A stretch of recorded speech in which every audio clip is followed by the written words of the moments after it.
in terms of an ensemble, it's kind of unviable, and that's the beauty of it to me. And it's about a massive bunch of people who are all doing it for the right reasons. There's no establishment connections, there's no kind of like rule books involved.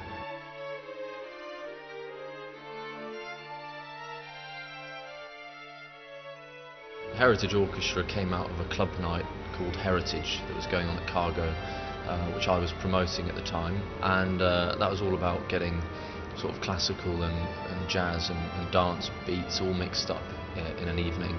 I've known Chris for quite a few years, and we'd both been kind of going about our separate musical lives, and then he gave me a call. So I approached Jules Buckley, who's the composer and conductor of the orchestra, and he said, you know, look, why don't you put something on, something, you know, large and kind of hilariously obnoxious? So I said, yeah, that sounds like my kind of thing.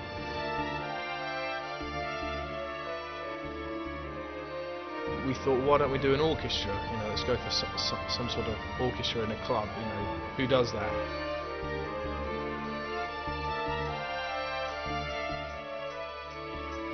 So I set about transcribing a lot of pieces, and we also wrote some original tracks. All the way along to the first gig, didn't really know whether it was going to come off in any way.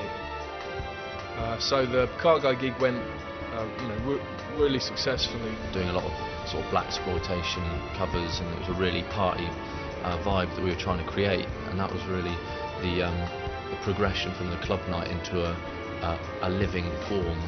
Feedback from there, I think, got to Gilles Peterson. I think the Heritage Orchestra first came to my attention about 2 years ago. I mean, I'm not someone who sort of follows classical music or goes to the proms or anything like that, but in this context, the way they were making the music and the energy that was coming off stage was very special. What impressed me the most about them when I first saw them was the fact that it was quite dark, and it just felt right, you know. I mean, that's how it is really in music, I think. And I kind of promised them that if I had the opportunity to sort of record them in the future, I would do. Abbey Road came about when Giles and Simon Goff basically put their heads together and said, look, do you guys want to record an album? You know, can we do this, basically? And we were like, yep, of course we can do this. Yeah, I think on the first morning everybody was kind of hit with sort of Abbey Road fever. But that's cool, and it's the best way to kind of get everybody up for recording in a positive environment. I've gone on to bring them over to a few places around the world.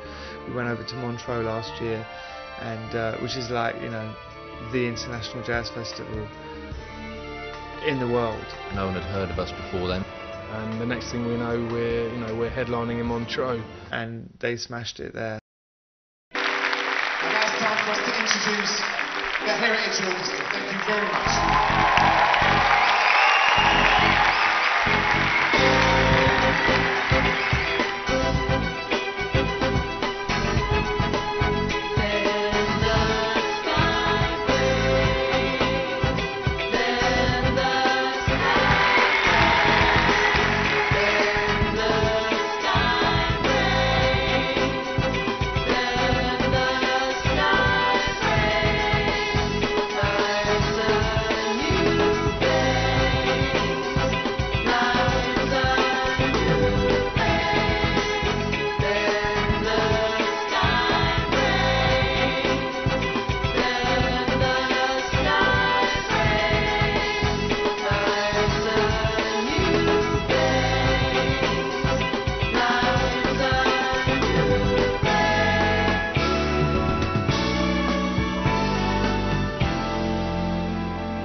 This kind of orchestra couldn't come out of anywhere apart from the UK, I don't think. Haven't got the kind of establishment connections which can make working with large ensembles quite stuffy. In other parts of the world, either the people who are doing that kind of education in music don't have the same influences that they would do over here, and the influences definitely come into the music, which is a sort of traditional side. You know, it's written out and it's an orchestra, but the combination of sort of ravers, you know, into music of a different sort seems to work really well.